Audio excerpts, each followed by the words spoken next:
जय हिंद friends, myself Amit Kesari and you are watching electrical life. आज हम लोग जानने वाले हैं यूपीएस के बारे में कि इसको इंडस्ट्री में क्यों यूज किया जाता है और इसका रिक्वायरमेंट क्या है। तो आइए देखते हैं यूपीएस का पहले फुल फॉर्म क्या है। तो यूपीएस का देखिए फुल फॉर्म है अनट्रिप्टेड पावर सप्लाई। मतलब कि यह एक ऐसी पावर सप्लाई है जो कि कंटिन्यूअस काम करती है, बिना रुके, बिना थके, बिना इंटरप्ट हुए। समझ लीजिए बिना इंटरप्ट हुए इससे ये काम करती है पावर सप्लाई। आइए जानते हैं इसका कि यूपीएस का यानी कि अनट्रिप्टेड पावर सप्लाई का रिक्वायरमेंट यानी कि ज़रूरत हमको इंडस्ट्री में क्यों है। तो माना कि इंडस्ट्रीज़ में कोई प्रॉब्लम आ गई, देखिए आसान भाषा में हम आज बताएंगे, तो आज यूपीएस के बारे में आप सभी आज जान ही जाएंगे। तो चलिए वीडियो देखते रहिए। तो इंडस्ट्रीज में अगर कोई प्रॉब्लम आ गई और पूरा पावर सप्लाई कट ऑफ हो गया, यानी कि जो भी पावर सप्लाई है इंडस्ट्रीज़ में ट्रांसफार्मर से या डीजी से, डीजल जनरेटर से, वो सारा पावर सप्लाई कट ऑफ हो गया। ऐसे में हमारे जितने भी कंप्यूटर हैं, सेंसर हैं, वो सारे बंद हो जाएंगे और डाटा लॉस हो सकता है। देखिए जितने भी कंप्यूटर हैं, सेंसर हैं, उसमें डाटा स्टोर होता है, तो वो अगर अचानक बंद हो जाएगा तो डाटा लॉस हो सकता है। तो ऐसे क्रिटिकल सिस्टम के लिए हम लोग यूपीएस यूज करते हैं। ये जो अपना यूपीएस देख रहे हैं ना अभी, ये यूपीएस यहाँ पर 2 यूपीएस लगा हुआ है। तो ये यूपीएस हम ऐसे ही क्रिटिकल सिस्टम के लिए यूज करते हैं ताकि हमारा जो भी कंप्यूटर है या सेंसर है वो या सर्वर है वो कंटिन्यूअस चलता रहे, इससे कोई भी डाटा लॉस नहीं हो।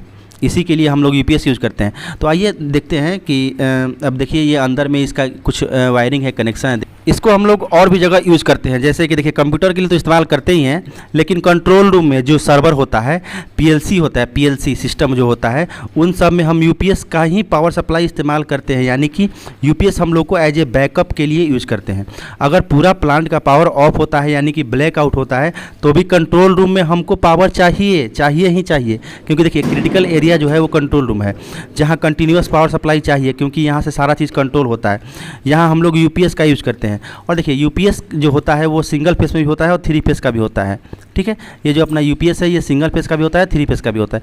तो देखिए इसके लिए ये एक लगा है बैटरी चार्जर जो कि बैटरी को चार्ज करेगा। देखिए यहाँ पर क्या है, 220 वोल्ट और 20 एम्पियर यानी 20 एम्पियर बैटरी चार्जर, फ्लोट कम बूस्ट चार्जर। देखिए ये AC वोल्ट मीटर है, DC आम मीटर है और DC आम मीटर, और ये DC वोल्ट मीटर। तो ये सब ये जो लगा है ना, ये बैटरी को चार्ज करने के लिए डिवाइस लगा है जो कि बैटरी को चार्ज करेगा।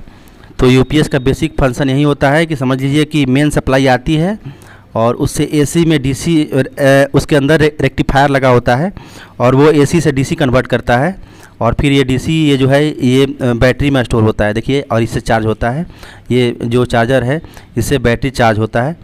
तो देखिए इसमें ये सब डिटेल्स इसकी, ये अपना बैटरी चार्जर है एक्चुअली। आइए अब देखते हैं इस पैनल का नेम प्लेट डिटेल्स और जानते हैं पूरा विवरण। ये देखिए यूपीएस का आउटपुट वोल्टेज जो है वो 110 volt AC single phase 50 hertz और बाईपास वोल्टेज 110 वोल्ट AC, और इनपुट वोल्टेज जो यानी कि इसमें होगा वो 415 वोल्ट AC होगा 3 फेस। बैटरी वोल्टेज जो होगा वो 333.6 वोल्ट DC होगा इसमें। ठीक है, तो ये सब इसमें जो कुछ रेंज लिखा है वोल्टेज का वो हम आपको दिखाना चाहते थे यूपीएस के। ये यूपीएस के पीछे हम आए थे। आइए अब देखते हैं इसके आगे। देखिए ये यूपीएस के आगे हम आ गए। तो ये इसमें मेन सप्लाई हम लोग को मिलता है, AC से DC कन्वर्ट होता है रेक्टिफायर के माध्यम से। देखिए ये बैटरी चार्जर का ये नेम प्लेट है। तो इसमें देखिए रेटिंग जो है 220 वोल्ट से 20 एम्पियर टू 5 एम्पियर है और इनपुट इसका 415 वोल्ट प्लस माइनस 10% हो सकता है। 50 हर्ट्ज 4 वायर AC सप्लाई। तो चलिए अब ये सब डिटेल्स है इसकी, और बैटरी चार्जर का था ये।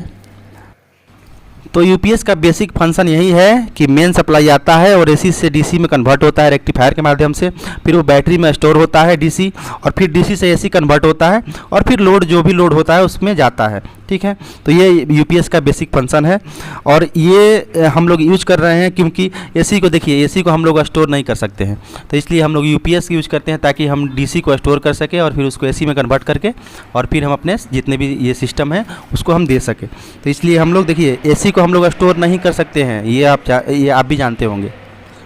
इसलिए DC में स्टोर करके और जब भी हमको रिक्वायरमेंट होगा तो हम AC में ले लेंगे। वीडियो कैसा लगा ये आप हमें कमेंट बताइए और ऐसे ही इलेक्ट्रिकल से जुड़ी जानकारियों के लिए आप हमारे चैनल को प्लीज़ सब्सक्राइब कीजिए। मिलते हैं फिर नेक्स्ट वीडियो में। जय हिंद, जय भारत, वंदे मातरम।